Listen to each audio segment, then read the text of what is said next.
Welcome to episode 28 of The Great Satan. We have outlived Jimi Hendrix. We have over 27. We are to the Clapton stage of the show's life, so it's all downhill from here.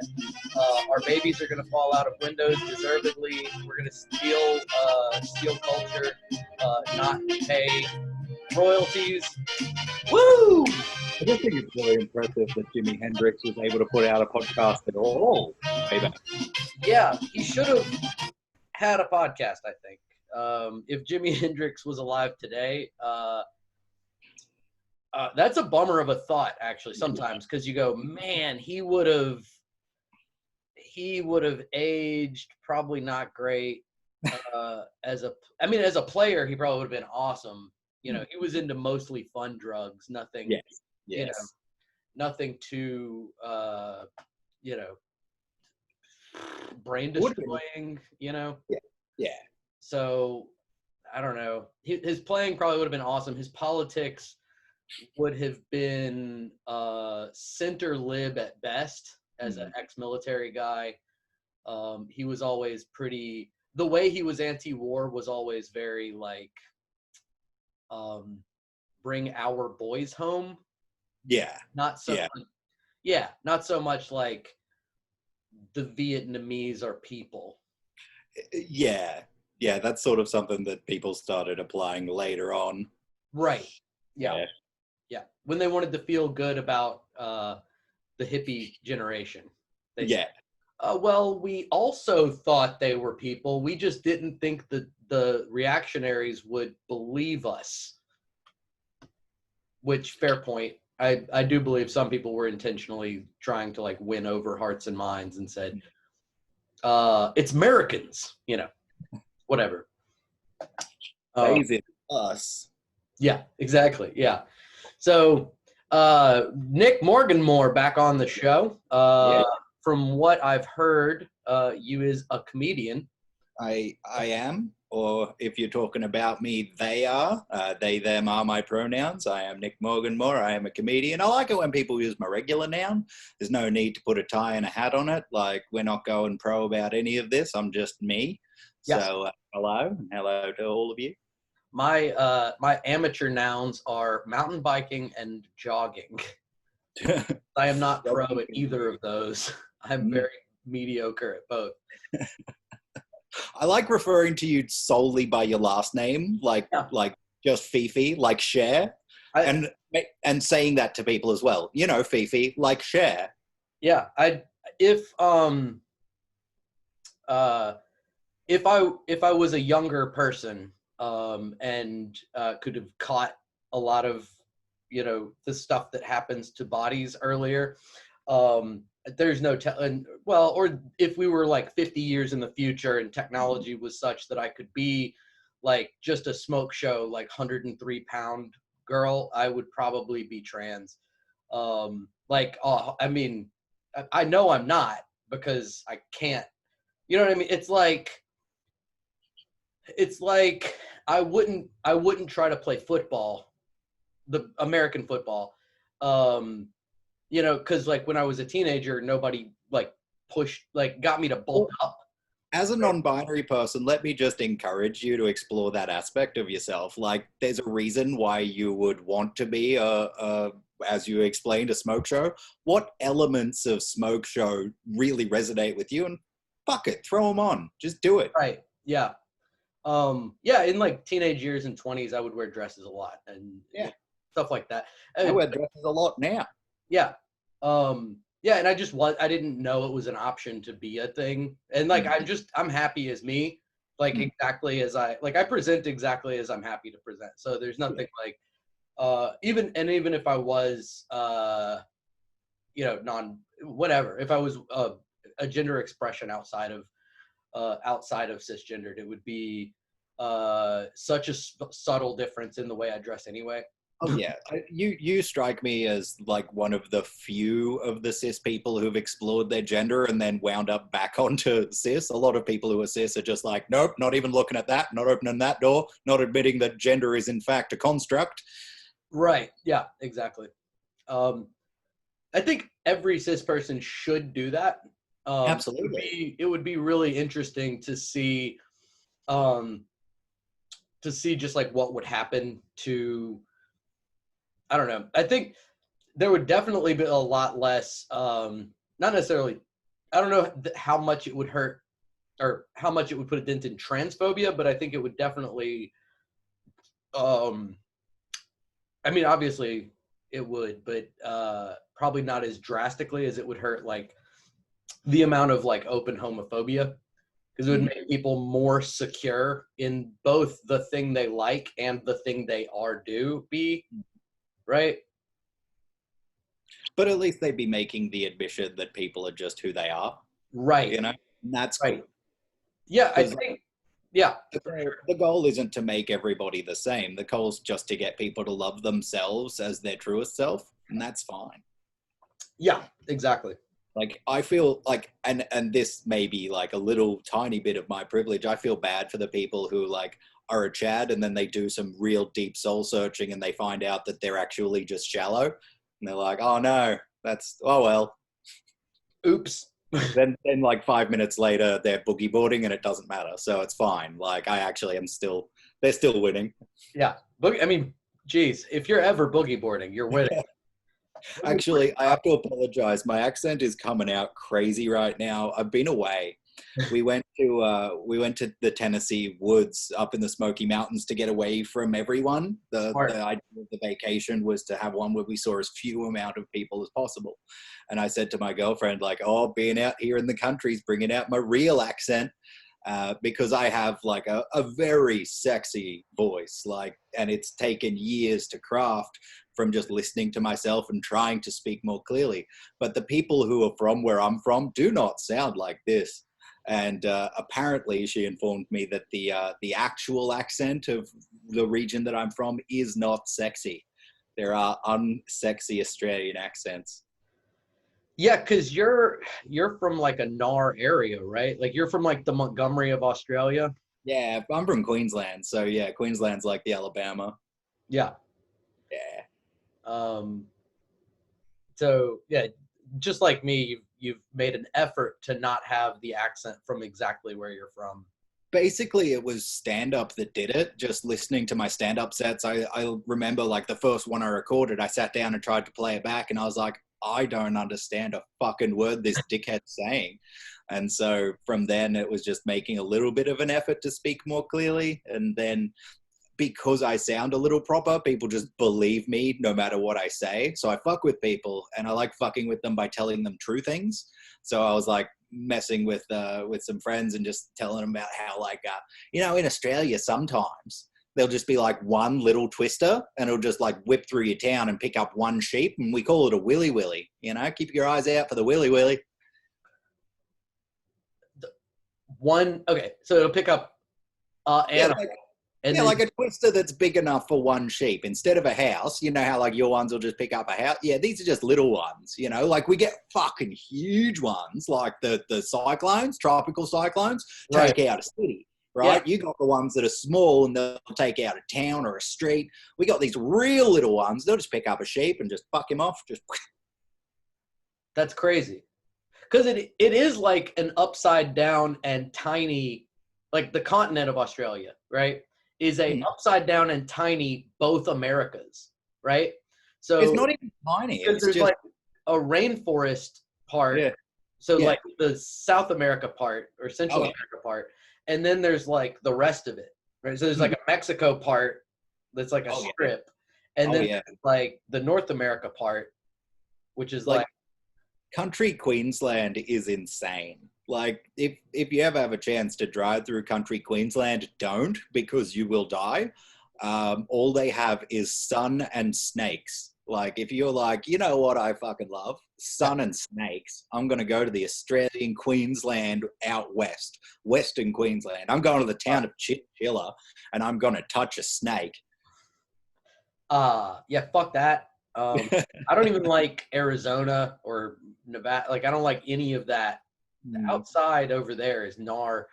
And yeah. then the temperatures in Australia are worse than America's Mm. NAR places. From what I understand, I don't really know. Yeah, yeah, like It's in the Celsius, 120s. so I think it's in like what is it, like the high temperatures are like 50 Kelvin or something. Yeah.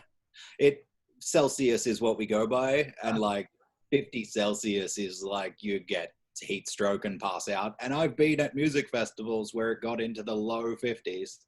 To high 40s is insane too. Like when it hits 45 degrees Celsius in summer, that's like I think that's around 120 Yeah, Fahrenheit. Like that's hot, hot.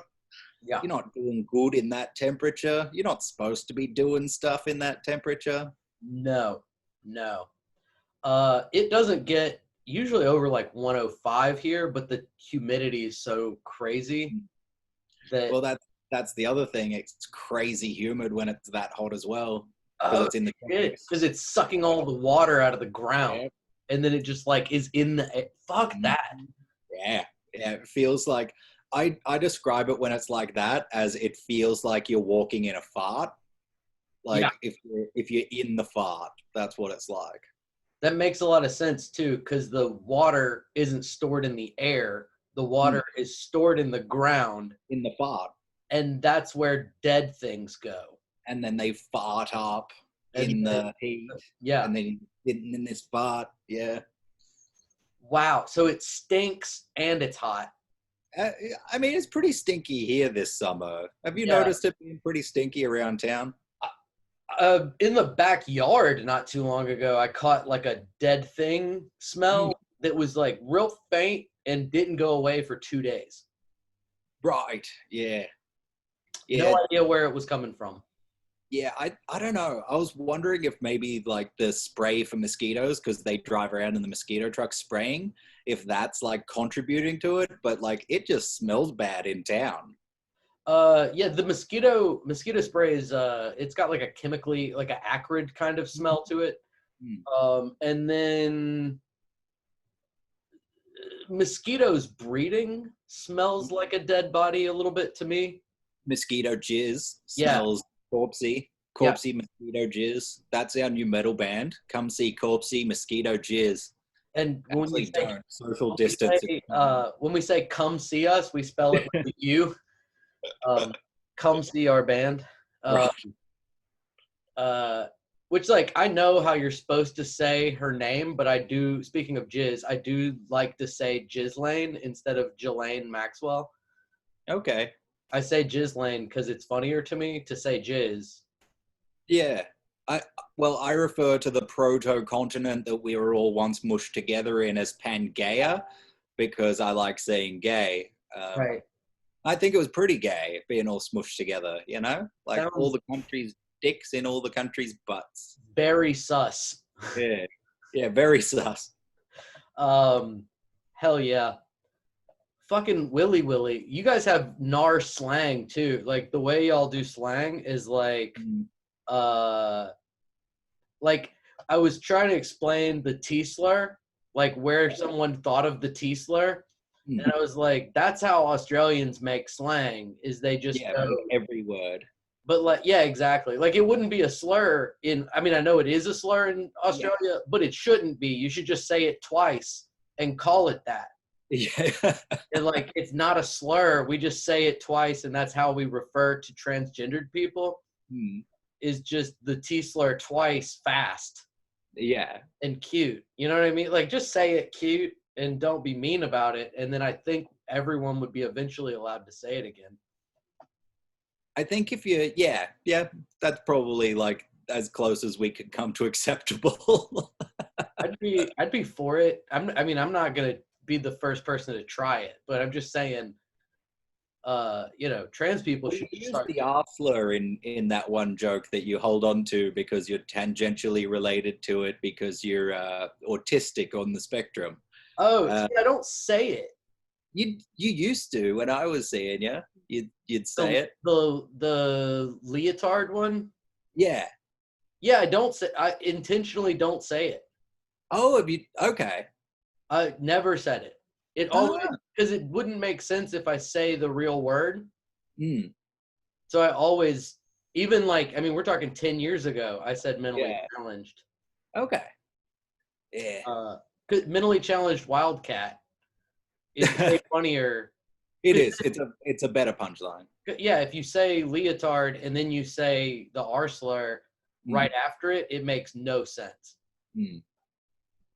Um, No, it makes, yeah, you're right. Well, I firmly believe that the only time that the word retarded should ever be used is in relation to putting salt on your yeast while making baguettes. and batteries. Yeah, as well. Yeah. Yeah, batteries can also retard. Mm. You also pronounce it different. It's not the same thing. You don't say like, Yeah, because it's like, is it a verb in that sense? Because it's doing something. It's retarding the yeast. in that case, yes, you're retarding the yeast. The battery, the life charge of a battery becomes retarded. Mm. Like it's retarded. Like Yeah. you don't re. The timing, what is it called? Like when you retard the Timing on a timing on an engine. Yeah, you don't re on that one either. You're raw on that one. Raw. Well, in American English, I don't know how the Brits say it, but raw. I always see Paul Hollywood making baguettes and saying, don't put your salt on your yeast. You'll retard the yeast. I think of just really happy yeast. Well, I just think of flat fucking baguettes, and then that makes me sad, so I don't do it. I think of just the most fun yeast ever to play soccer with. Because that is one of my favorite, like my favorite. I'm not good at soccer because I'm from America, and no one from America is good at soccer, except for women. Yeah, the women are really good at it here, but people that are signed male at birth especially are awful at soccer in America because we get to play baseball and stuff. Yeah, like why would you play a hard sport when you can play a bloody easy sport? Like that's just a sucker's game. So I get a stick and then I get to just swing it and then I jog. Yeah. Well, here's the thing. The sport that I was a champion at growing up in Australia was lawn bowls. Okay. It's like it's even lazier than 10-pin bowling because you don't throw it as hard. You just there's a manicured green, there's covered seating. Your turn to bowl, and you gently bowl for the kitty, and then you get your bowl next to the kitty, and then like occasionally you swap ends, but most of the time you're sitting in the shade.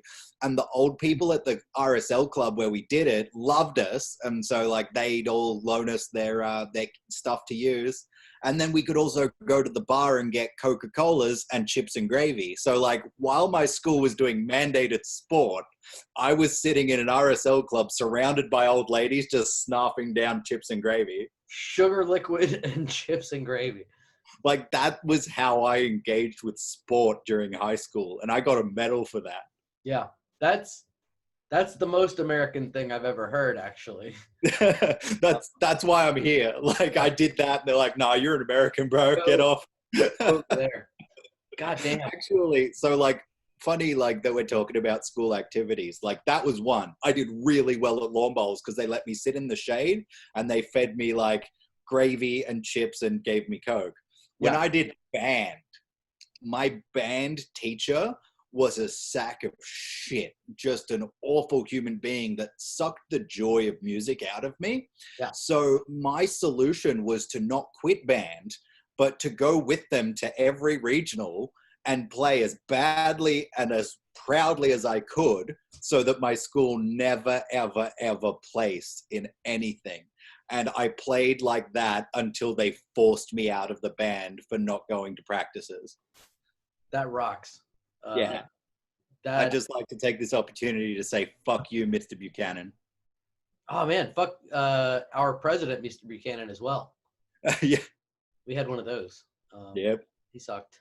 Don't know that guy, but he can get fucked too. Didn't we had a Buchanan? James Buchanan. I want to say James Buchanan. Yeah, sounds right. I'm going to Google James Buchanan. Yeah, 15th president. He was right after they had Lincoln killed. Ah, He's the one that undid Reconstruction. I knew fuck that guy. I just had to think of Is he why. the one who was never elected? I want to say he was Lincoln's. Back then, they made you have like a party opposite as a vice president, and Yeah. then he was Secretary of State until 49, represented Pennsylvania in House of Congress, states' rights advocate, Yeah. which is code for, in that time especially, it was code for very racist. Yes. Well, Minimize the the ministerial vice president thing had actually been undone earlier, and then it was redone by Lincoln. And then I don't know how long it lasted for again after that, but I know that Lincoln was the first one to do it in a while. Yeah. Yeah. That's right. Somebody had stopped doing it, and then Thomas Jefferson was Jefferson didn't do it. So really quickly after, Yeah. he put it back specifically because his party was so radical that Yeah. he We might accidentally do something good. Oh, we'd better do what we can to so like he was scared he wouldn't live through like the first month of his presidency if he had another Marxist as a vice president. And he was fairly right about that, like, you know. Yeah, he lived through the first term, and he lived through the entire life of the Confederacy. Oh yeah. Beat the shit out of him. So that's pretty tight. I mean, he wasn't wrong. Which is what, like, He wasn't wrong there. I mean, when he went to war against the Native Americans, that was a little more questionable part of his legacy. But you know. Yeah, that was. That's beyond the basic. He was focused so heavily on maintaining the 40 acres promise that he didn't stop to think like, wait, do you also owe these other humans their humanity? Oh yeah. And he and what was his name? And Frederick Douglass. Yes. They both said that of Lincoln. Lincoln said it of himself. Frederick Douglass also said it of him, that he was trying as best he could, and that he was a product of of the white supremacy of the time. Oh yeah, and that's what we are as well. Like that hasn't changed, and the people in power are making decisions about how to maintain power and exploit people, not about how to create a better world, which really sucks. Yeah, exactly. It sucks a lot, but it's really one of the cool things about it is to say like, oh yeah, let's just not build statues of anybody ever. Because it's such a waste of time to be like, hey, this guy I liked 5 years ago, let's build a statue of him now.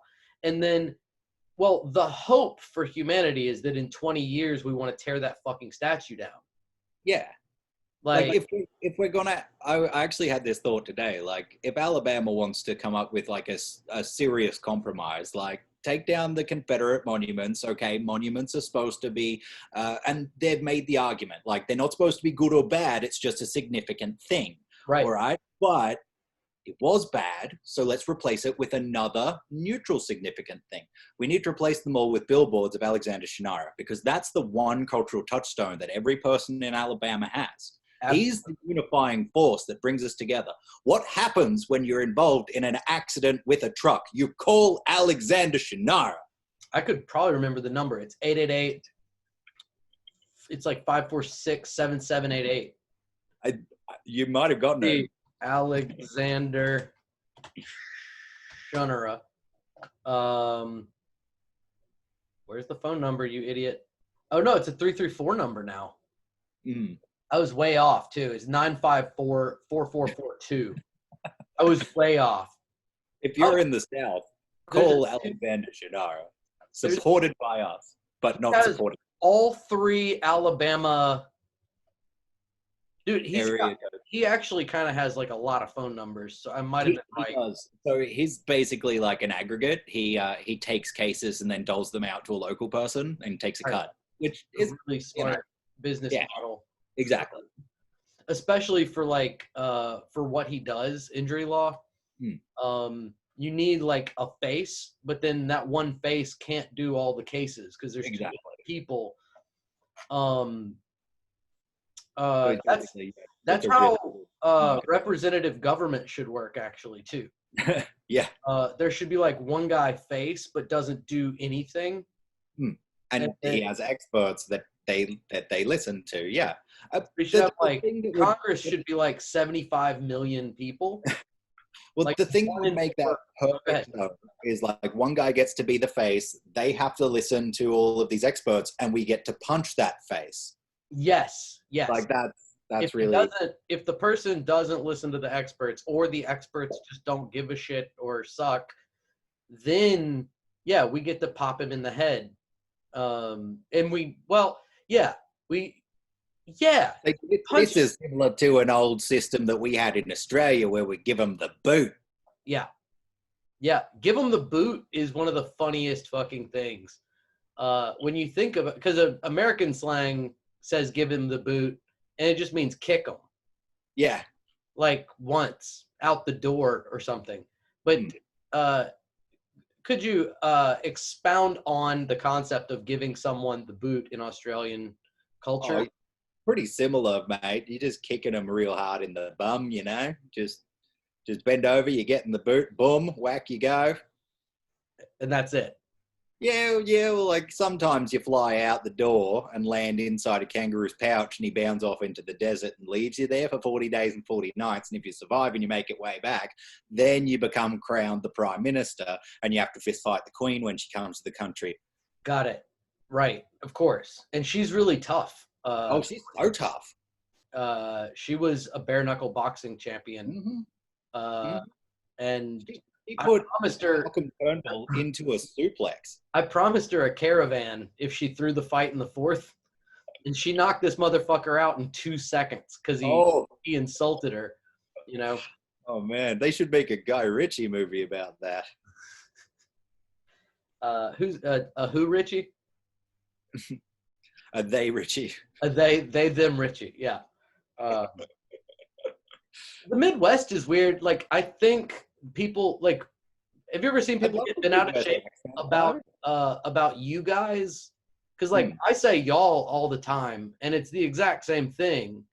Y'all for me was a hard one. When I first came to America, I couldn't say y'all without sounding sarcastic. Like just something inside of me was like that. Those contractions, just y'all. But like since then, I've just been like, man, y'all, fuck y'all. Goddamn. Fucking y'all. Fucking y'all. Fucking y'all. Now it's more disappointed because I'm disappointed in y'all for not wearing fucking masks. Y'all. I do you guys on the disappointed.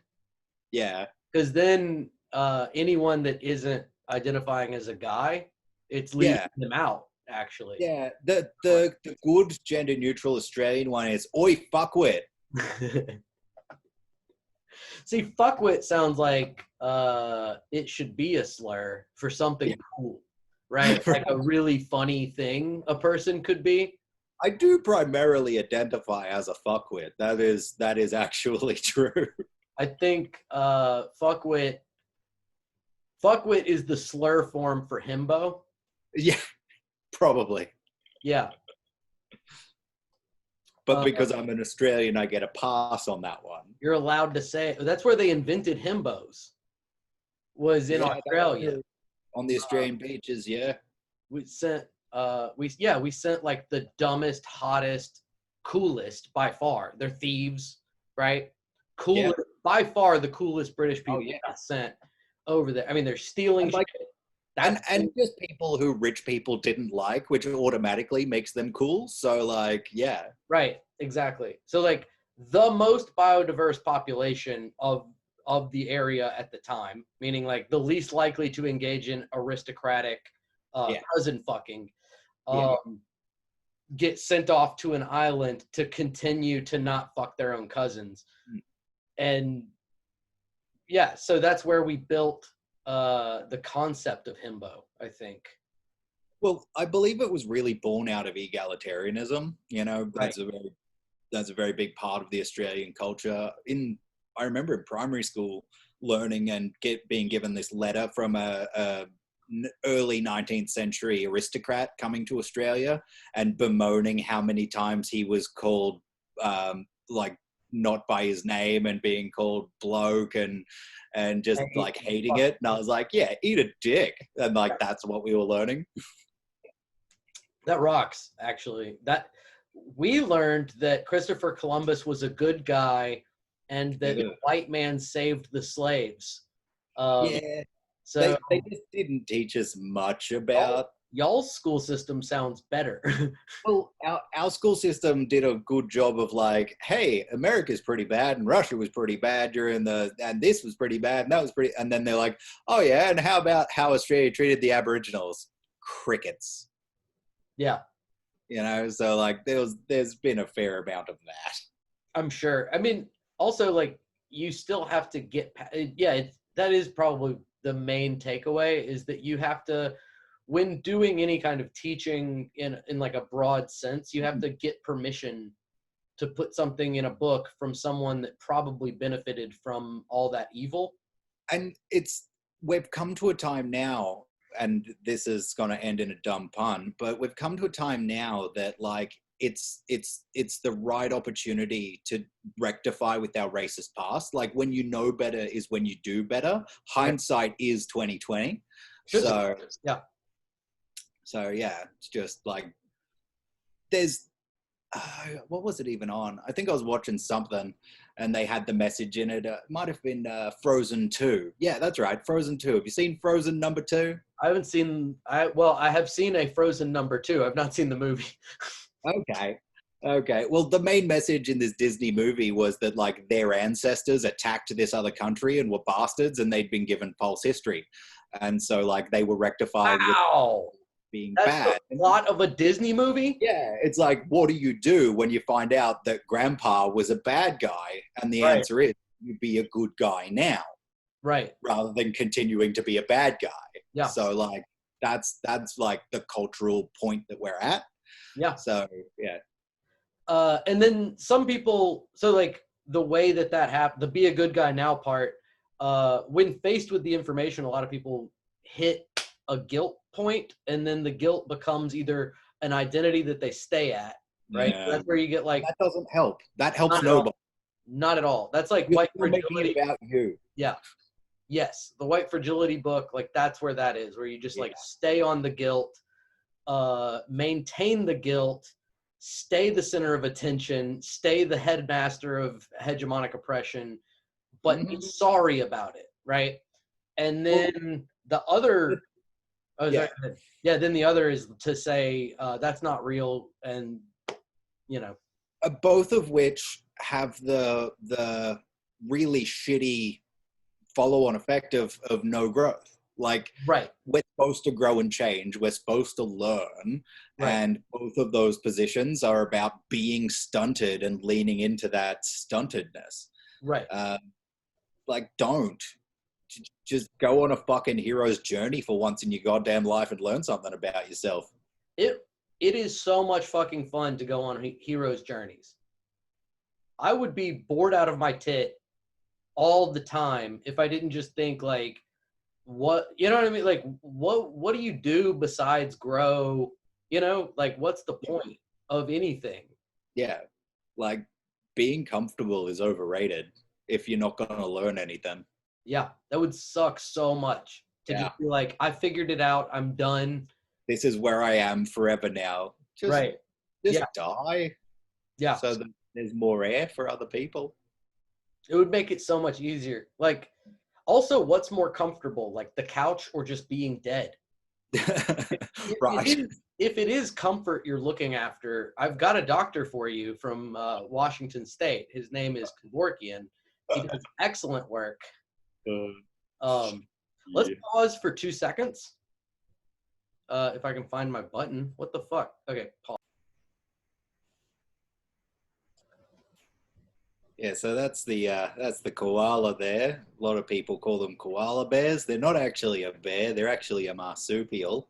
The younger, smaller cousin to the drop bear, which is a much larger, much more aggressive marsupial known to drop out of trees and attack people. Koalas don't attack people very often. They will climb down out of their trees during adolescence and sometimes fight over territory, or if there's females in the area that they're interested in, they'll fight over who's going to stay around and whatnot. Now, they do happen to have chlamydia, is a thing that a lot of koalas do have. I didn't know. I hadn't gotten tested before I took my trip up to far north Queensland, so I do apologize for that. It wasn't look. I had condoms. They were in the car. I wasn't going to go back to the car. I figured, let's do this. And now 200,000 koalas are going blind from chlamydia. I feel really bad about it. To clarify, you did not fuck them. You jerked off into a needle and you gave it to one of them as steroids. Yeah, absolutely. I'm not crazy. I'm not sick. Like, I just gave them a syringe full of jizz. Like, come on. Right. Yeah. You're not a sociopath. You're like you're a conservationalist. And so apparently some of my jizz stayed on the outside of the syringe, and one of them wiped their eye, and now they've all got chlamydia in the nose, and it makes them go blind. Right. It's really sad. It is really sad. I do like their hands. They do have cool hands. I like how they've got like 2 thumbs on each hand. It's like, who's got 4 thumbs and is a cool dude?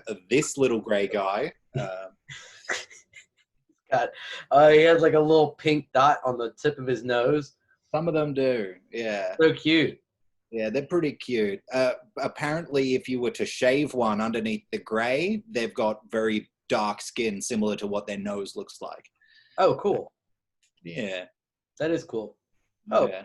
A casum digests leaf fibers via fermentation. Oh, shit, they're fucking moonshine stills. They are. They are their own moonshine still. That rocks really hard. This leaves. Australia is exactly like Alabama. It's funny because like white people for years were saying that koalas don't drink water, that they get all of the liquid that they need through leaves, and Aboriginal people have been saying like nah, and then it turns out they just come down at nighttime and drink from whatever water source is available. That's crazy. So white people observed koalas not drinking water in the daytime when they were around and said they don't drink water. Yeah. And then Aboriginal people were like, no, they definitely drink water. Yes. And then white people for how many years were just like, no. Yeah, generations. When I was in school, I had a teacher tell me, koalas don't drink water. They get all the liquid out of the dang lake. And I was like, yeah, bullshit. God damn it, that rocks. That is the funniest racism I've ever heard. It was so stupid.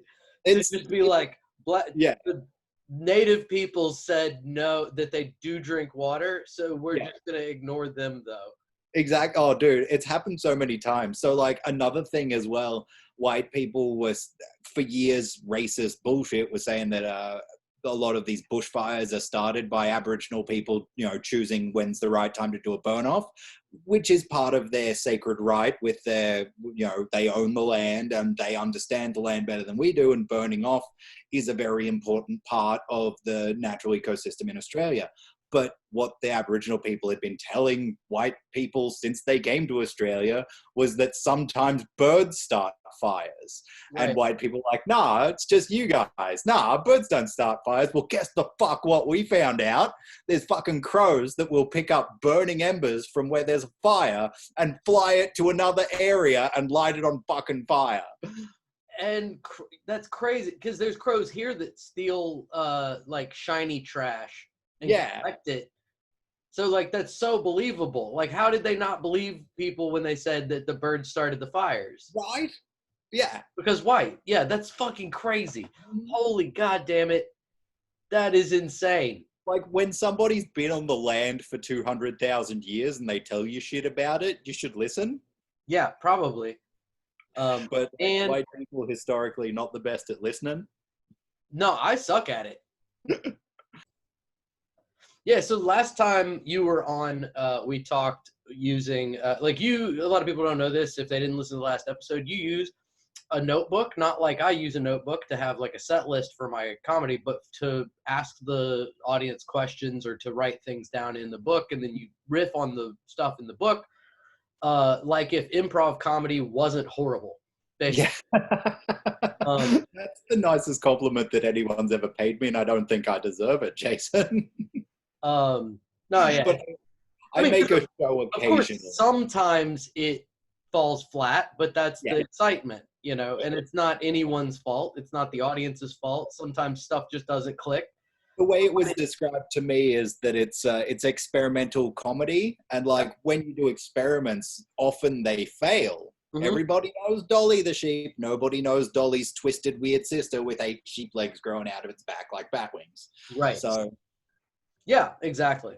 Exactly. So last time we did a little experiment with Quora, and asking Quora questions to each other is, I think, was almost universally not what made anything funny happen. nobody asked good questions on Quora. No, Quora had a bunch of fucked up questions, and none of them were fucked up enough to be funny even.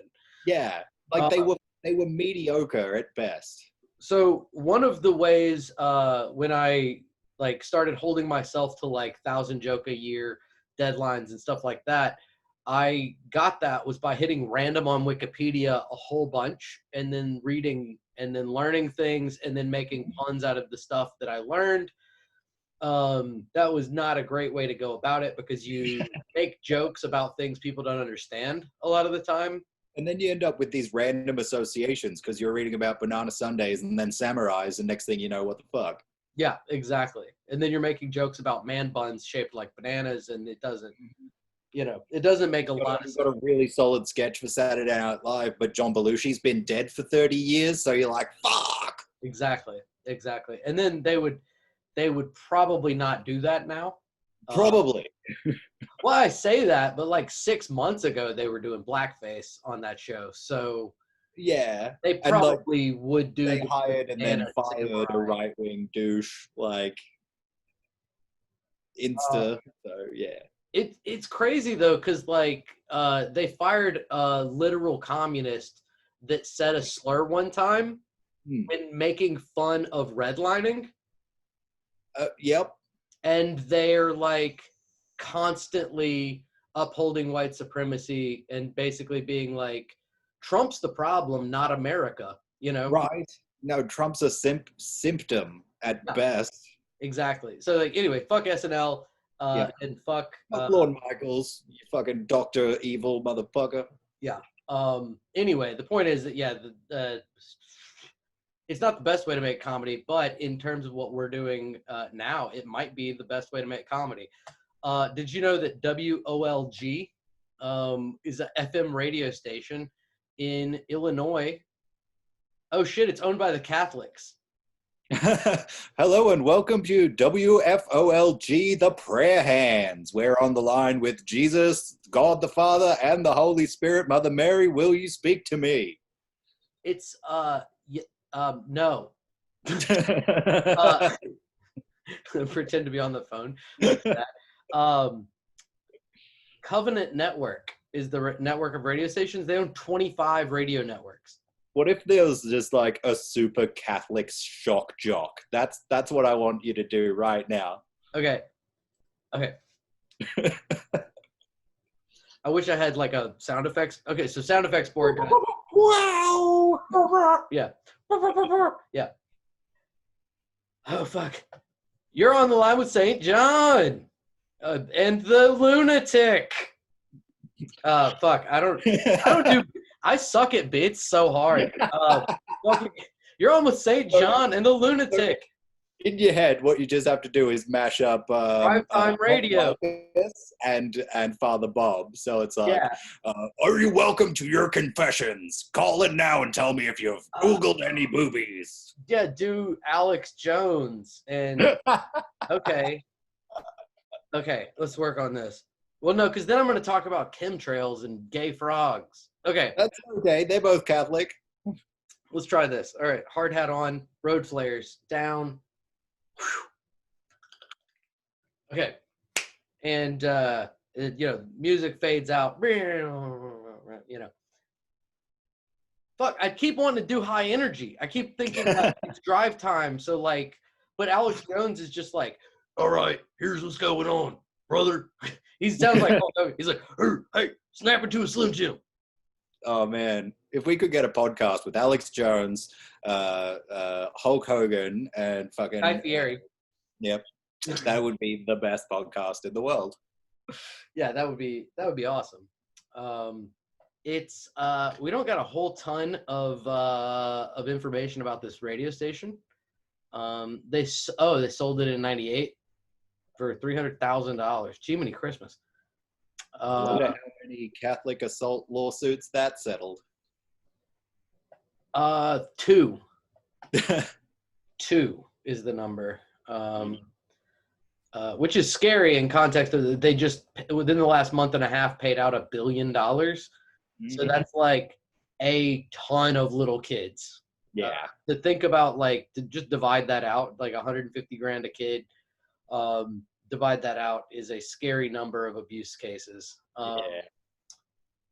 This entry is fun. An essay on the classification of the parasitic Hymenoptera of Britain, which correspond with the Ichneumonies minutae of Linnaeus. Sorry. I said most of those words wrong. That's okay. First page, I can't read any of it. We don't have the foundational knowledge to make contextual understanding of this. I fuck with Latin too, and I don't know any of this. Oh, okay, it's a nomenclature thing. It is in family order. So it's just a bunch of fucking... Yeah, it's okay, good. The parasitic thing scared me that it was going to be some like fascist shit. Yeah. Or it was going to be really cool and talking about landlords and cops, but it's not. Talking about actual parasites. It's actually talking about a species of parasitic animal. So, yeah. All right, let's get rid of that. Midwifery in the Middle Ages. Impacted. Make a knife hot and cut a baby out of me. Yeah. I don't like being a midwife. Male's reputation is negatively affected if he associated with or treated pregnant patients. Holy shit. Doctors were shamed for treating pregnant women. Yes. So that's where midwifery came from. Well, here's the other thing, though. Around the same time, doctors refused to wash their hands ever. So, like, when they did treat pregnant women, often they and the babies died. So, yeah. Swings and roundabouts. Yeah. I was explaining to someone, whatever. Somebody was, like, trying to say that medical racism doesn't exist because of HIPAA, Yeah, exactly. It was like... so then my first example There's such thing as implicit bias, bro. Say what? There's such thing as implicit bias. Correct. And implicit bias can become you can prove it with numbers. So just like with midwives having better success ratings and survival ratings for baby and mother than traditionally trained doctors or professionally trained doctors. Over the time, yeah. The opioid epidemic has not affected Black people as heavily, specifically because general medicine doctors have a extreme prejudice towards the ability of Black people to feel pain. Oh yeah. Did you see the Wanda Sykes special where she was talking about she talked about getting a mastectomy, and then the doctor giving her ibuprofen. And I was like, you should watch that one. I'll check it out. Yeah, I used to love, when I was a kid, her Comedy Central 30 was so fucking, have you ever seen that? I think years ago. Yeah, we're talking like pre 9/11. Just crushes. I haven't watched much stand-up since then. Yeah. She was like, I was like a little kid and she was just so good. I was just like blown away.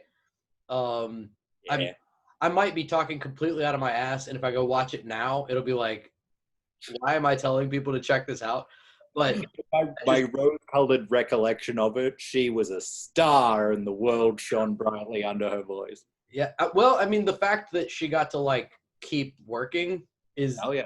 a pretty good indicator Hmm. that she was good at some time, you know. So, and if she's still good, that means she used to be real good. Yeah. It's hard for a human being to get like Successful and not corrupt, yes. correct. Yeah, exactly. There we go. So, I was actually talking about that with a friend recently because they were like, man, like we could have been famous by now. And I said, if we'd become famous back then, we'd both be dead. You with a heroin needle in your arm, me with a heroin needle in my arm. Come on, man. yeah, I would have figured out some kind of drug to use.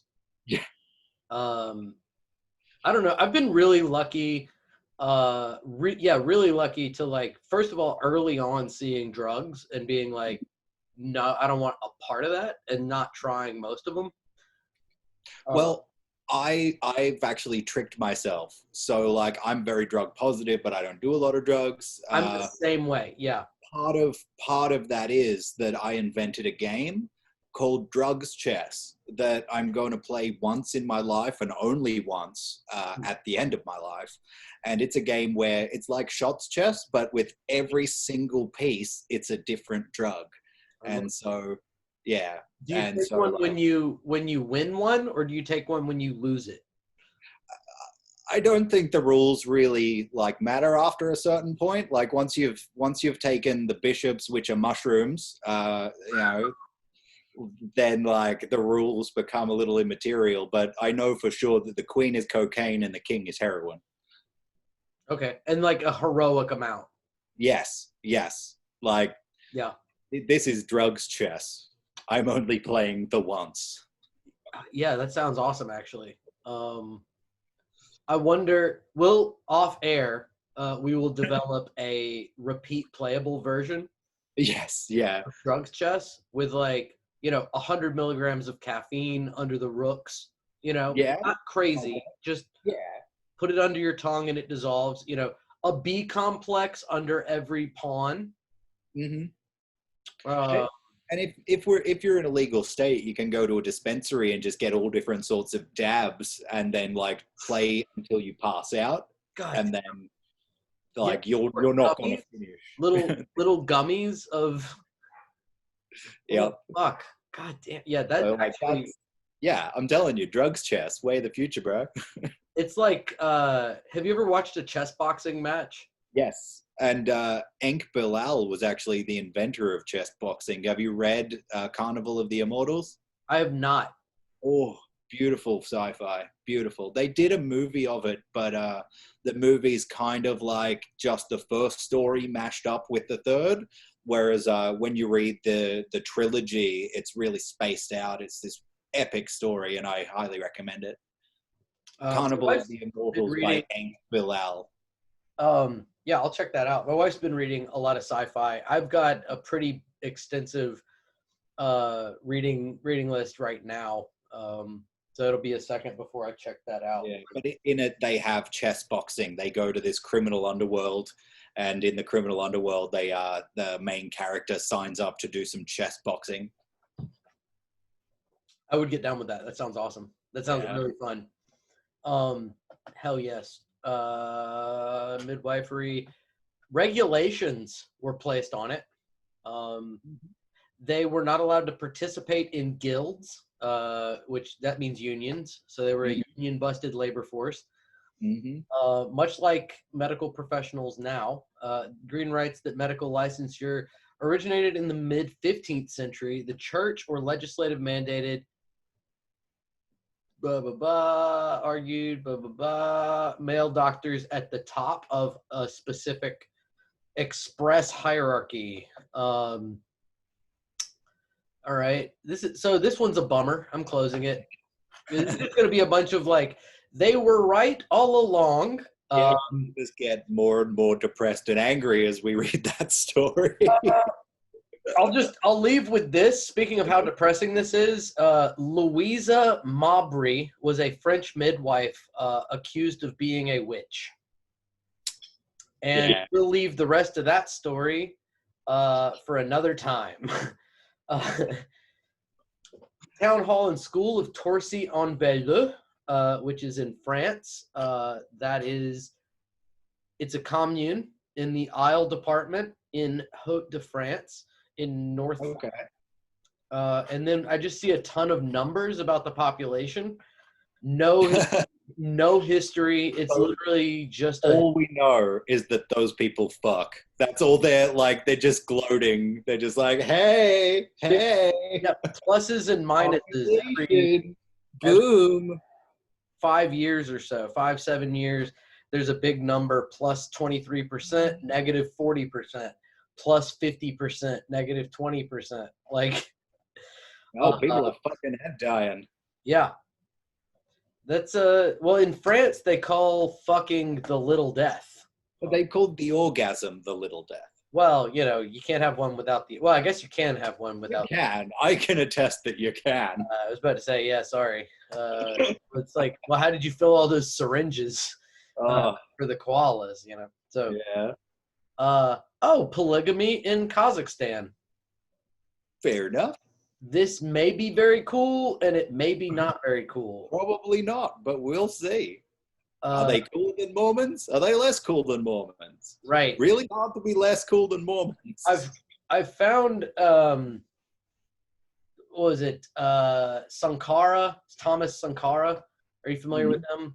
No. Communist, and he played PV amps and Fender guitars. Cool guy, revolutionary. He made polygamy illegal in his country. But because that's how the sex slave trade was working. And that's how the fucking Mormons were, really doing awful shit and getting away with it under legality. Yeah. So, I'm in favor of that, but also, polyamory? That's once everybody's a grown adult, they should just be able to run at each other with their clothes off and that's how sex works, right? I think that's how I always did it, but... Yeah, I like to put on those sumo blow-up suits, and then... I don't need one. I'm good to go. Well, I run really fast. Diaper, just like the 2-strap diaper, but, with or without, doesn't bother me. Yeah. This one's cool. A guy in 2011 ran for president with legalizing polygamy as his main campaign promise. So that's pretty cool. Others have cited the Quran as an argument in favor of the legislation, which permits men to marry up to 4 wives. According to, so they're doing it as patriarchal polygamy. Yeah, they need to do away with that. Basically, that whenever they say polygamy, they mean one man, multiple women. They don't. Right. Is there another word for when it's one woman, multiple husbands? It's called a spit roast. It's called a good time. Yeah, it's called Eiffel Towering. It's called this could actually work. Yeah, it's called what is it called? The Simpturians. It's called I don't know. The only downside to that scenario is if they all accidentally high-five each other to death. Yeah, exactly. Everyone's like, oh, tennis elbow. So funny that we're on the topic of polygamy. A friend of mine in Australia, he was from Taiwan, but he came to Australia for school. His grandfather had 2 wives because it was legal in Taiwan in the 60s. And so he went out and got 2 wives, and then they did nothing but fight until he killed himself. Whoa. Yeah. Huh. Yeah, well, yeah, that's one of the old, every now and then. So, I've always thought that the old, happy wife, happy life thing was kind of patriarchy bullshit, right? Whiny boomer type of crap. But it had to have started somewhere. So there had to be some guy that had a very unhappy wife and a very unhappy life Yes. and thought, you know what? If I could make her happy, I'm just going to try. I know it seems insane, but what I'm going to do is I'm just going to try and do everything today that makes her happy, and we'll see if it makes any difference. Like, there's this guy down the street who came up with this idea about doing things and then recording the results to try and formulate ideas about how things work. I think this is the scenario where we first try that out. Bam. And he did the dishes. Just like, there's 3 dishes. This is like, You know for a fact that that guy's name was Casanova. Like, the guy wasn't crazy good at fucking. He just moved around like medieval Italy doing all the dishes and taking out the trash, not complaining, back rubs, foot rubs. Yes, he fucked like crazy, but that's incidental, because when you treat someone with respect and admiration and love, things happen, and then whatever. So like, but that's where it started. Casanova, just the best dishwasher in like if you do the dishes enough, you have to stick mercury in your dick hole. He's like, I'd rather just soap suds up to my elbows than mercury in my dick hole. So like, let's do this. Mm-hmm. So, yeah. So in that guy's case, 2 unhappy wives equals no life at all. Well, yeah. And who can blame him? Yeah. This one was an interesting one because I didn't random. I clicked a link from another one. Yes. I didn't want to do the one that it popped up, but I saw some links that were cool. So I'll tell you the thing that popped up was Smith and Smith, which is a Canadian sketch comedy series. Not a big deal. You can't find it online anywhere. I already Googled it. Also, the Red Green Show. You know who Red Green is? No. He does the if she can't find you handsome, she may as well find you handy. So okay. Very similar to what we were just talking about. Yeah, He basically does like fake fixing things with duct tape, kind of like Canadian redneck. There was an Australian show called Skit House that did that. Yeah.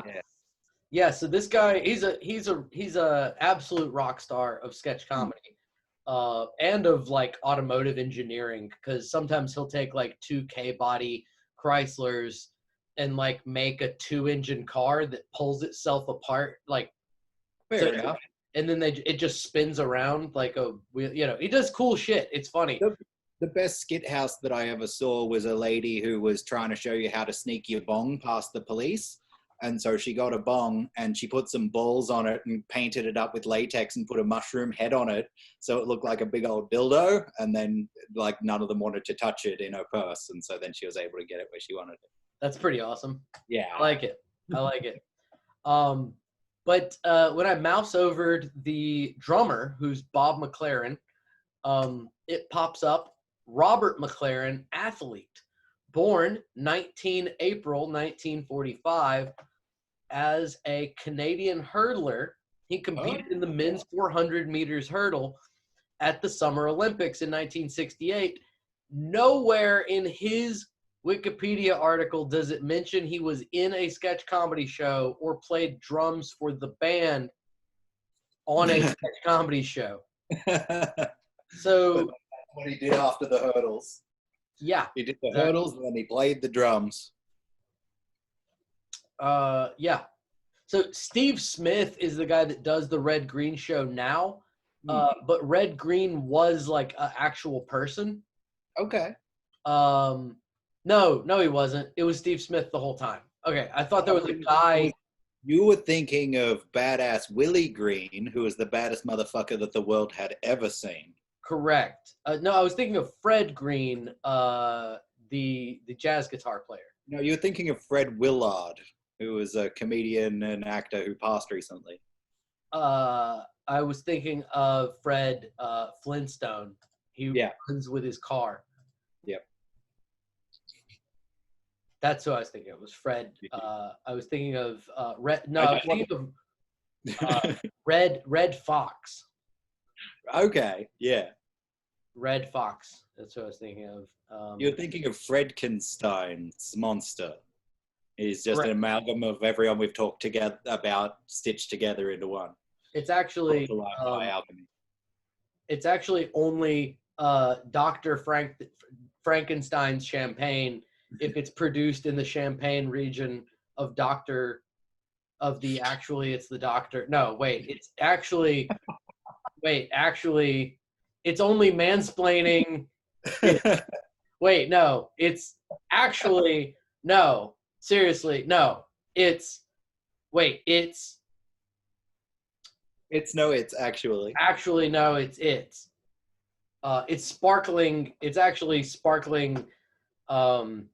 It's sparkling Barney Rubble. The real friends we made along the way were the sparkling wine inside of us all along. Correct. This one is a spiny oyster. It's a species of spiny oyster, and I'm gonna butcher the Latin because the champagne's flowing. Spondylus. Nope, didn't fuck that one up. Ostrioides. Wow, nailed it. Nailed it. I was really expecting myself to fuck that one up. I might if I do it again. Spondylus ostrioides. Oidis. God damn it. I did fuck it up. Ostrioides, which is a spiny oyster. It's found off of Raoul Island in the South Pacific Ocean, right by Tonga. Yep. Is it like a sea urchin? It is like a it's like very similar. Yeah, it's a bivalve mollusk. Yep. It's actually the only genus in the family Spondylidae. There we go. So they're known as in the English as spiny oysters. Shells preserved. It's heavily worn, but appears only one specimen is known. It was discovered in 1885. Jesus.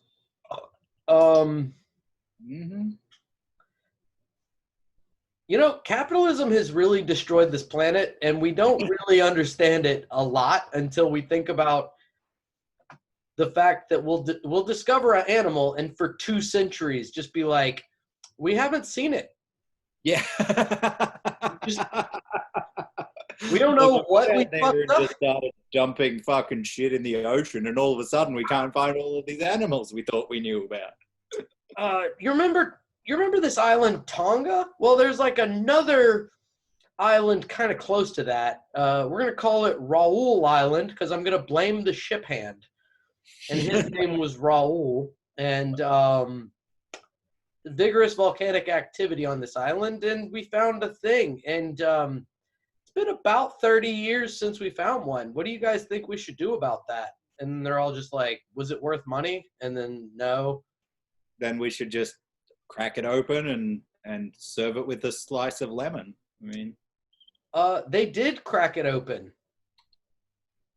The one example of it ever discovered was not preserved intact. It was destroyed to inspect the inside.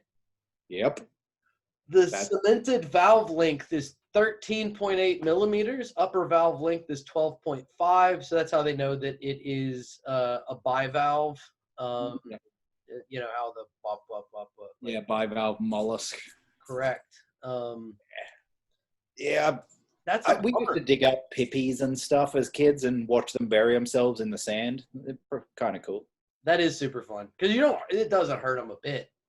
Yeah, like you could watch them. Like if you gather them all up and then dig a hole and let the surf fill in the hole, you put them in it while it's still, and you see them open up and just bury themselves down into the sand. Shit rocks. And then like once the tide actually, you're talking about ocean? Yeah, we'd go do it down at the beach. Yeah. Once the tide, like the wave fully comes in and crashes and the foam's gone off the part of the water, and it's still, you'll see little blub, like little bubbles. Yeah. That's fucking great. It's great because anything's allowed to survive if it's not of value to kill it. Right. Yeah. Well, the other thing is, like, when something's really fucking hard to kill, like, in Australia, there's these two. There's the blue bottle. Do you know the blue bottle? They're like a tiny jellyfish this big, look like a bubble, and they've got tendrils under the water and they sting when they touch you. There's a super deadly version of them called the irukandji, and if they touch you, you just die. And so like they float around, they get blown in by the ocean into the beach. And so like you're like, you know what, fine, we're not going to go out into the waves, we're just going to go into these little rocks here, like just into the rocks. And guess what's living in those rocks? It's the blue ringed octopus about the size of your hand, and if he reaches out and touches you, you die. So like that's you know. So they're good at hiding. Yeah, so like there's stuff like in Australia, even the ocean will kill you. Like in fact, it takes a certain amount of people every year. Yeah. You know? Yeah. This happens. When you have people going in the water, some of them aren't coming home. Yeah. We lost a prime minister that way. Really? Harold Holt. When was that?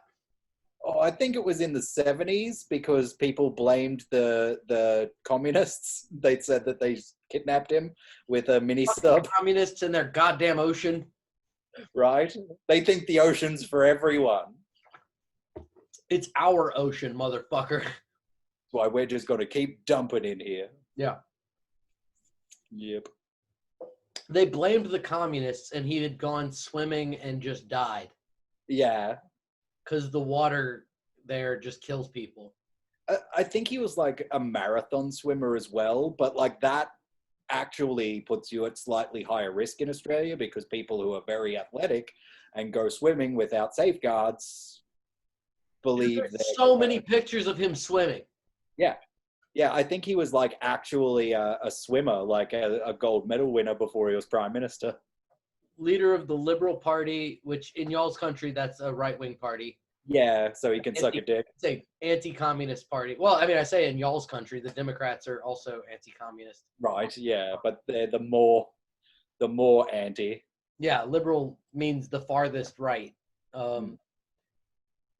Yeah, because it refers to being fiscally liberal in the 1800s. Correct, which means fiscally racist. Yes, fiscally liberal means fiscally racist. Correct. That's one of my favorite ways, and this is unattributable because there's no one person that came up with it. I'm just off the bat saying this is not mine. I am not saying this is an original thought. Libertarianism in America is when you are socially gay and fiscally racist. Yeah, that one's fair. Oh, another fun thing about Harold Holt is Cockney rhyming slang in Australia. Doing the Harold Holt means disappearing. Oh, I love it. That's so good. The Harold Holt bolt, but also just disappearing, doing the Harold Holt. What if it happened to someone instead of an ocean, they were like a really good runner and you'd call it the Usain Holt? Yes. I love it. Blue Bottle Coffee, by the way, is a company that makes coffee and they can it and bottle it. And the founders made $700 million on this grift of bottling coffee, and then they just sold the shit out of it. It's a Japanese style cold brew is basically what you do. I believe I cold brew using milk. We used to, yeah. That I think So they were. Was it a grift? What was the grift?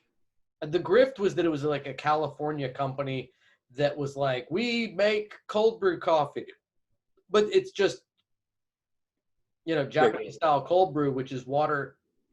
Yeah. Mix water and milk, and then you cold brew for 24 hours. And then you sift the grounds out or whatever. And of course it's incredible, but it's also like you could make it at your house for the cost of coffee. Oh, absolutely. Yeah. So it's really not that expensive to make. But that's true of all coffee. Correct. Yeah. Starbucks did it first, but Starbucks had like a brick and mortar. This was a company that just pretended to make coffee. Well, I don't say they made coffee. That said, like, because I grew up in Australia and it's close to Asia, we would go to the Asian supermarket and they'd have cans and metal Yeah. bottles of coffee Yep. that you could get. And yeah, like for $1 or $2. Yep. It's amazing that like that never had taken off in America until literally 10 years ago. Mm. And a company made $700 million on like VC, just expansion of VC. Yep. And then was like, all right, peace, and just sold their part of the stock. And just bounced. 2 dudes made like $1 bajillion, you know, and then this company goes over in a year and a half. Yeah. Just gone. Yeah. Because it's so much cheaper to be like, Lot exists. That's a company.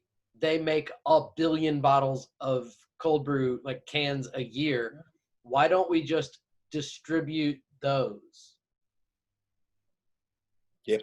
You know? Anyway. So yeah, that's the reason Blue Bottle tab was open.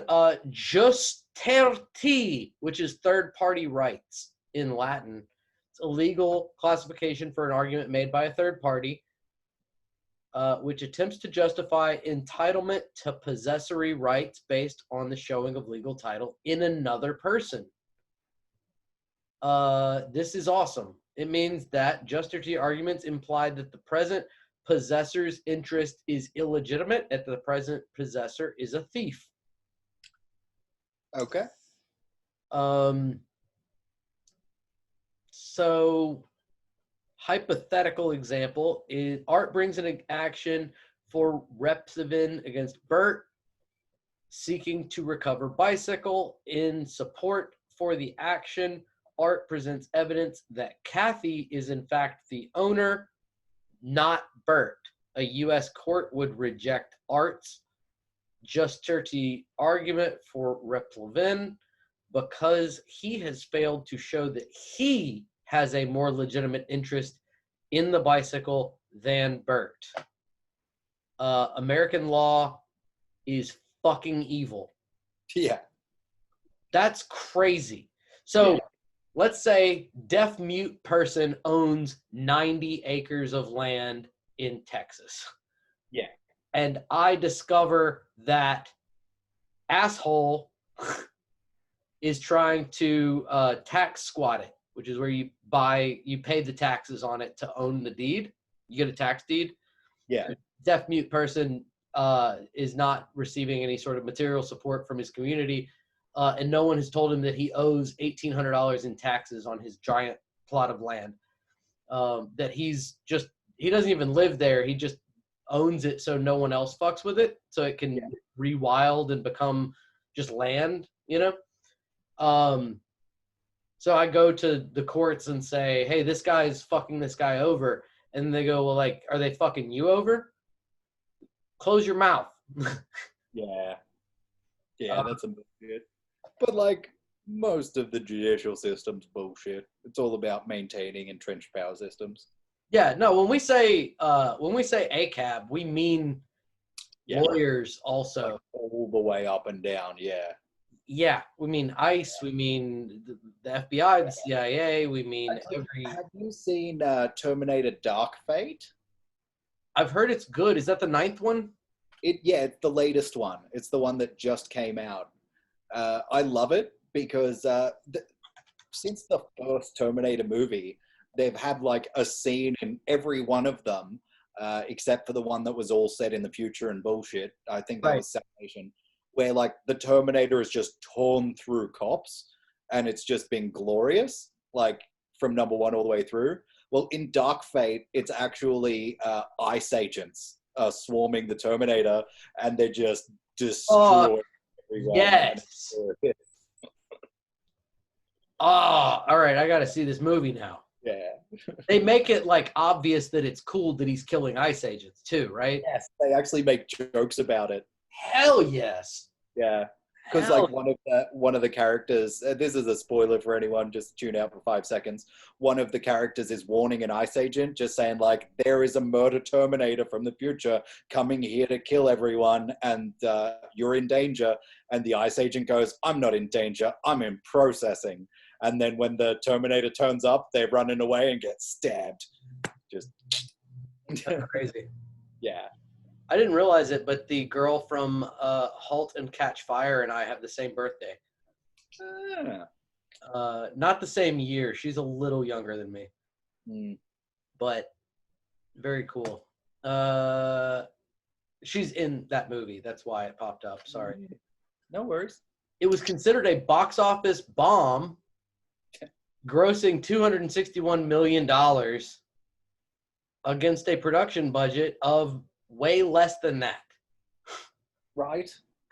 Uh, I count it as one of the successes of the Terminator franchise. Like, a few of the movies have gotten a bit muddy. 1 and 2 was solid. 3 was very questionable at points. 4 and 5 got like weird. There was that one that was set. Jesus. There was one where Kyle Reese came back in time, and where John Connor comes back as well. And then this new one, it's not even about John Connor. So it's like, whatever. But it kind of a little bit bridges the gap between the TV show. Did you ever watch the TV show with Lena Headey and Summer Glau? I know who those people are. I did not know there was a Terminator television show. There was the Sarah Connor Chronicles is what it was called. And Lena Headey, before she did Game of Thrones, played Sarah Connor, and it was really quite good. They got into the fractured timelines getting all weird, and then the last main movie got into the timelines being weird, and then this next one is just, fuck it, we're starting in a weird timeline, and that's where it goes from. Awesome. Yeah, that's the way to do it, is to just be like, fucking, lean in, reset. Well, I think the same thing about the Alien movies. There was parts of Prometheus that weren't great, but Alien Covenant is amazingly Alien. Like, it perfectly, every part of Alien matches up to it. Like, are you familiar with the like original Arcob storyline of the prehistory for the Aliens universe? Oh, so I've read a little bit of the extended universe stuff. I'm not sure about this one. Tell me. This is before the movies even existed. You weren't allowed to call yourself a communist at the time because it was during the Red Scare. So it was called he was like a Bookchin style or whatever the fuck the guy was. It's called communalism. Yep. Which is basically the same thing, but you don't go to jail for it. Yes, yeah. There's like metropolitan confederations of autonomous zones, right? Yep. So the people that live in a place, like 100 people have like a council that has like 5 people for every 100 people, and then they make all the decisions. Anyway, it results in a unified Americas. Okay. And under the unified Americas, then so does every occupied area of both North American imperial powers and any central and whatever. Like some of them had colonies at that point in history. Was the idea that I think he said like the Soviet Union even falls and Cuba becomes like in charge of it. And then so they own all of the Soviet Union, and then so like that takes over all the other places, and then so he was like, there's still going to be conflict because the entire planet isn't communist. No, but enough of it is that we can travel space. So where does the Weyland-Yutani organization fit in? So that's what gets really interesting is like Hellworld does eventually, like, there is eventually like a fascist country that's like able to do colonization and do imperialism and like slave people and all that. Well, in the extended universe of the Alien comic books, there's some really good storylines that have to do a lot with that because they use the original source material to build them. A bunch of them went into, one of my favorite ones had one of the androids, but not the ones that looked human, the earlier models that looked inhuman. One of them began exhibiting personality and set himself off on this crusade against the aliens because they killed his shipmates. And so like that was a really good one. And there was also an alternate version of number 3 that has to do with space communists and the People's Space Republic. Cool. That was really interesting. That was going to be in the version that Sigourney Weaver, if she didn't sign on to do it, then it was going to be about the guy traveling through that area with the eggs to try and figure some shit out. So yeah, there's like lots of this weird space communism that they introduce in the universe. Of course, number 3 being the prison was supposed to be the cathedral as well. It was going to be a religious planet, and then they switched it to being a prison planet. Nice. So, yeah. So at what point did Alex Jones sign on to write the 3rd one? I don't know. Ugh, late. The 3rd one had issues. The 4th one had even worse issues. So here's the thing with the 4th one, Alien Resurrection, starring Sigourney Weaver.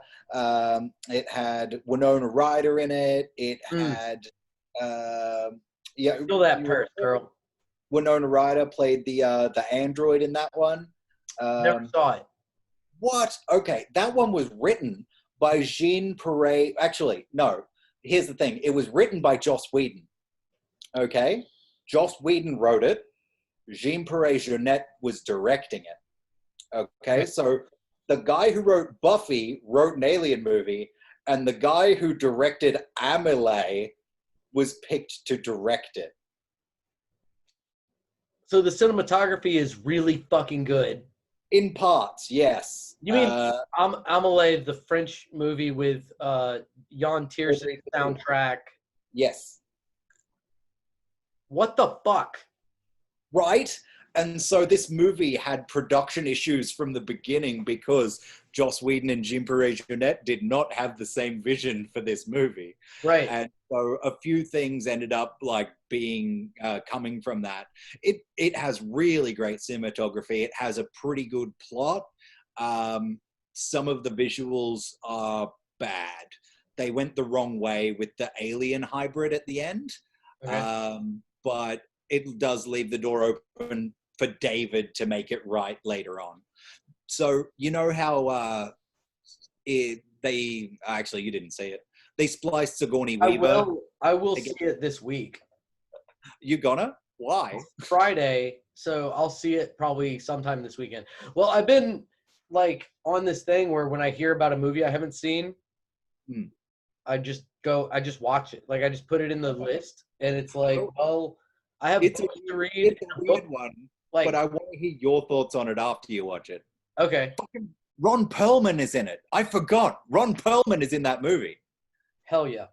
So like, there's definite good and bad parts to it. Some of them they moved away from Geiger's art style on the aliens.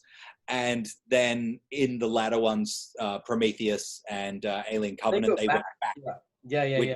I've seen. I want to say I've seen most of Prometheus. Long story. A person I was hanging out with had smoked marijuana. Ooh, naughty person. Well, they don't normally do that, and then smoked a little.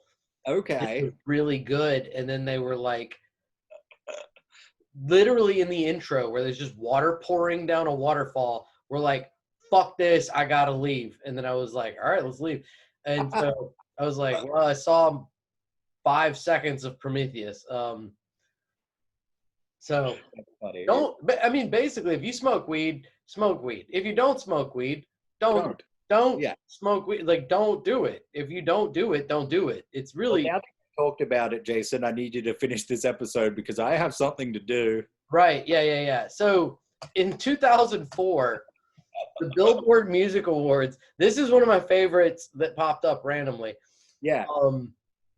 They were held December 8th, 2004, right at the MGM Grand Garden Arena in Las Vegas. Mm-hmm. The awards recognized the most popular artists and albums from 2006. That's an error, and we need to. I will make a note to edit that. I'll leave it open. You're going to help out the Wikipedia Foundation. Yep, I'm a big helper with Wikipedia. You've got a good heart inside of you. I do. I called Bill Cosby a rapist in 2002, and continuously got banned from the library because I could not provide sources other than Michael Winslow told me so. Say it again. Gestures all around is not a source. Yeah, everyone knows it is not a source on Wikipedia. They demand written documentation before you say something. Usher is the biggest winner of the night with 13 awards, and Alicia Keys was awarded 7. Here's the performances. That's what made me really want to read this one. Let's talk about this show. Christina Aguilera does Beautiful, Can't Hold Us Down, featuring Lil' Kim. That's her ballad. That's her slow, Yeah. Okay. Beautiful. Yes, that one. Yeah. Featuring Lil' Kim. I did not know it was featuring Lil' Kim either. I need to go listen to that verse. Lil' Kim's verse of Beautiful. Justin Timberlake, Cry Me a River. Mm-hmm. Usher's Burn My Boo. And then featuring Alicia Keys. Maroon 5, This Love. Mm-hmm. Evanescence, My Immortal. Did not know they were ever Billboard Music Awards level. Yeah, apparently it's so. In 2000, Evanescence always struck me as I thought they were Nightwish level, whereas they could get booked on German festivals, just nerds and incels, that's they were pretty popular around the world is sort of where they balanced out.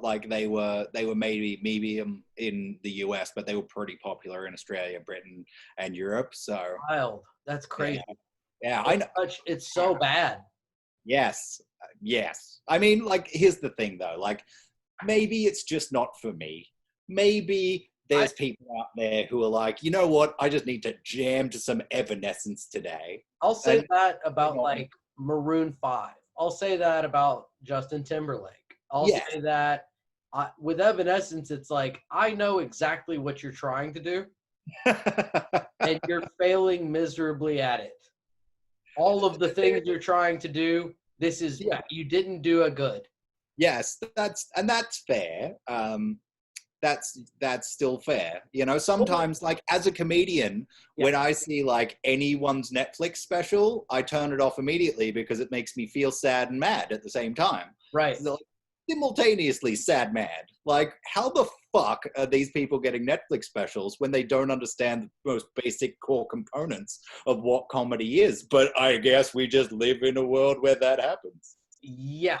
But that's my life. To do the Neil Hammer. That I chose this industry to fucking go into. Jesus. Right. It's really great when the public completely understands what you're trying to do and respects you when you succeed at it. It's great. Netflix comedy specials are like if doctors got paid $4 million when they killed a person. Right. Yes. If you could insert a laugh track while they're doing it. Yeah. And then everybody goes, they were supposed to kill the person. And then everyone stands and applauds. Yeah. So that's what that is. When the apocalypse is over, we need to do that sketch together. Yeah. The fake Netflix special about murder, a murder in a doctor's theater. Yep. And then the boom. Yeah. Jennifer Lopez, I'm Real. Okay. That record was released in 2001, so she's releasing singles from it for 3 years, which in modern history is crazy to have a record and be releasing singles for that long. Well, this is the early 2000s. I mean, like, Yep. this was basically the Australopithecus Yep. time. Yep. It cost $1 million to make a record, so you better get a couple years out of it. They were recording them on rocks screamed inside of a cave. So, like, The then unmarried Beyonce made a single with her future husband, Jay-Z, called Crazy in Love. wait, I thought it was Jay's. It was Jay's. They changed it because a couple people pronounced it Jay-Z, and he thought that sounded cool. I mean, it does sound cooler, but Jay's is just such a good name. Jay's is a great name. It is my name. Oh, yeah. I answer to that. My little sister had a horrible speech impediment as a child. Yep. And she pronounced my name first Sason Okay. for like I like a long time. Sason. That's why we're on the Great Sason right Yeah, now. we're on the Great Sason. And then just figured the J part out and then would say J's and then just couldn't do the rest of it until she was like 9 or 10. Hmm. Yeah. So, and we got Alicia Keys, If I Ain't Got You, which I believe was on her, The Diary of, which was the 03 record. So it was a pretty recent record. What year was all of this happening? This is the 04 Billboard Music Awards play. This is the performances. This is not who was awarded what. We're not going into that. Yeah, no, But I'm that's trying to. crazy. I would have been about 15. I think. In 2004, How old was I in 2004? I was grown as fuck. I was drinking. No, I was younger. I'm younger than you though. I'm only 33, so this is like 15 Not years. that much. You're 4 years younger than me. Yeah. 04, I was 21. Yeah. So 04, I was mid 20s. No. You're teenage.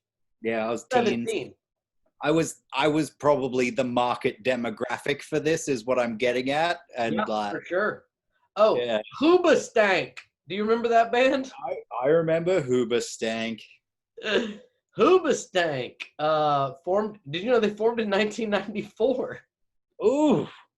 It took them like a decade of grifting, of just hard work, being awful, to get the Reason on the radio. I love that you refer to work as grifting because it's more accurate. Grifting, well, with a band like that, right? No, literally anything. I think the guy who's selling bananas from his shack down the road, he's grifting bananas. And you know what? No ethical consumption under capitalism. None. So it's all grifting. It's all grifting. It always was, Jason. Yeah. It always was. It's all grifting? Yeah. Yeah. Yeah, that's all there is. I mean, in America especially, it's a 92% tertiary sector economy. Get the fuck out of here if you think you're doing anything but grifting. That's the job, you know.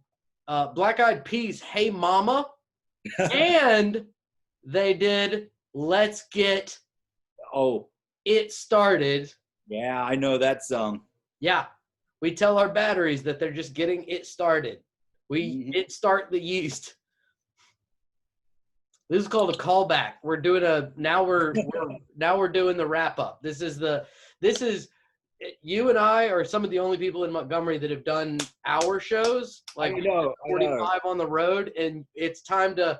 This is the closer. We're doing it started. Exactly. I'm on the same page as you. I'm actually in the unique position where, like, you've been on stage for an hour and you really got to pee, but you need one solid callback, or else the audience is going to think you're a fucking hack. So, like, we found it. The Black Eyed Peas had a song called "Let's Get salt on your yeast. Yes. Let's play soccer with Down syndrome kids at the Special Olympics. Let's slow down the engine rotations in here. Yeah. Let's fix the timing. Let's make the ignition happen a little bit after the cylinder. Retarded in here. See, if they had just said, we're going to Colorado and we don't have electronic fuel injection, we need to do something to our Weber 4-barrel carb. And you know what it is? We're going to retard it. Retarded in here. Yes. We're going to retard the timing on that. Correct. That piece of equipment, which we're using to drive our tour bus. You know, when the wheels of steel are turning and everybody's burning, and everybody's jumping. The wheels of steel are turning, and I was trying to do Vanga Bus. Yes, yeah. The Vanga Boys, Vanga Bus. Yeah. The wheels of steel are turning, but everybody's jumping. I don't know how, those don't rhyme. No, they don't, but not everything rhymes. That's what I've learned as well since becoming an adult.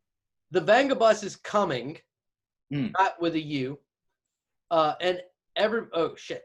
Okay, we like to party, we like to party, we like to party, we like to party, we like to party a bunch, right? I've got something to tell you. I've got news for you.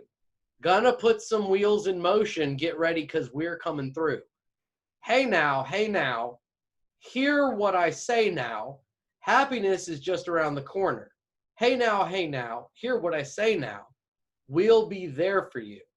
And then we get to the chorus. The Vanga Bus is coming and everybody's jumping. There we go. New York to San Francisco, an interstate free disco. The wheels of steel are turning and traffic lights are burning. So if you like to party, get on and move your body. We like to party. We like to party. We like to party. We like to party. Hey now, hear what I say now. Happiness is just around the corner. Hey now, hear what I say now. We'll be there for you. And then it's the same verse again. The Vanga Bus is coming and everybody's jumping. New York through San Francisco, interstate, free disco. The wheels of steel are turning and traffic lights are burning. So if you like to party, get on and move your body. That is the lyrics.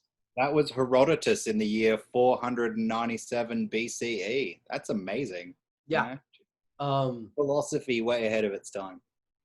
Seriously, when we say stuff like Einstein was smart, right? What we really mean is that he was smart relative to people that are not the Vanga Boys. Yeah. Yeah, I mean, he was just grifting science. He was just grifting light, you know? He's like, you know what? We're going to try and grift some relativity out of this bad boy. We're just going to grift some movement in this photograph with the fucking solar eclipse. What if thing that moves observes thing that also be moved?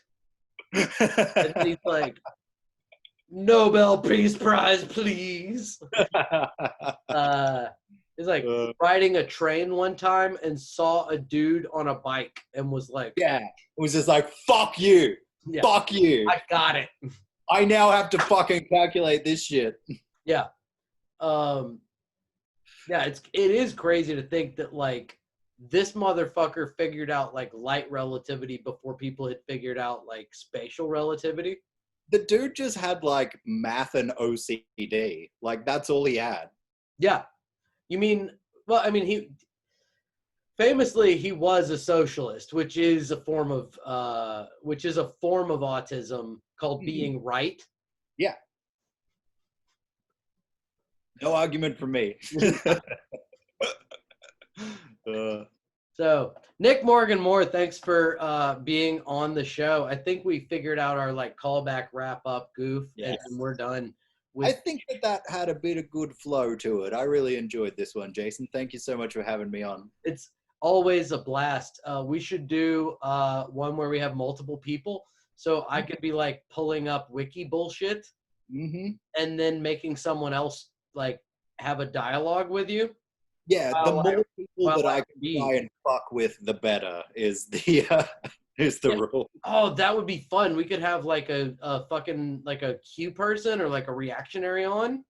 Yeah, or even just an expert, and I can just tell them wrong things until their head explodes. That might be really fun, actually. Yeah, we'll do that. Hell yeah. Well, thanks again for coming on. This is The Great Satan, episode 28. It's all down Clapton from here.